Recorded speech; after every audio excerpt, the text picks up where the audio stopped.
கீழடி அகழ்வாராய்ச்சி என்ன? அப்ப ஏற்கனவே உலகம் அழிஞ்சிருக்கா இல்லையா? அழிஞ்சிருக்கு. முன்னோர்கள் வாழ்ந்திருக்காங்க.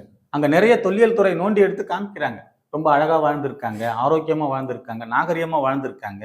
புதையல் உண்மை தானே? எடுக்கிறாங்கல்ல. அப்ப உலகம் அழிஞ்சது உண்மை தானே? இதுக்கு எப்படி பதில் சொல்ல முடியும்? அந்த கமாண்ட் எழுதினவருக்கு இதுக்கு பதில் இருக்கான்னு கேட்கிறேன். உலகம் அழிஞ்சது உண்மை, அதுக்கு கீழடி அகழ்வாராய்ச்சி ஆதாரம் இருக்கு. உள்ளே இருந்து தொல்லியல் துறை எடுத்து எடுத்து காமிச்சுக்கிட்டு இருக்காங்க. சரிங்களா?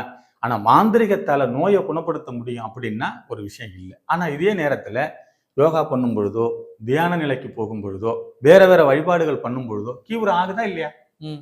ஆகுது. சரிங்களா? ஆகுதா இல்லையா?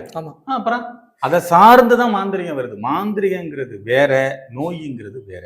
இவங்க பேய்க்கு பாக்குறவங்க, நோய்க்கு பாக்குறவங்க இல்லை. ஒரு நல்ல மாந்திரிகரா இருந்தா சொல்லிடுவாங்க, ஐயா உங்களுக்கு இருக்கிறது நோய், இதை போய் பிளாக் மேஜிக்ல குணப்படுத்த முடியாது, நீங்க நல்ல ஒரு டாக்டரை போய் பாருங்கன்னு சொல்லிடுவாங்க. சரிங்களா?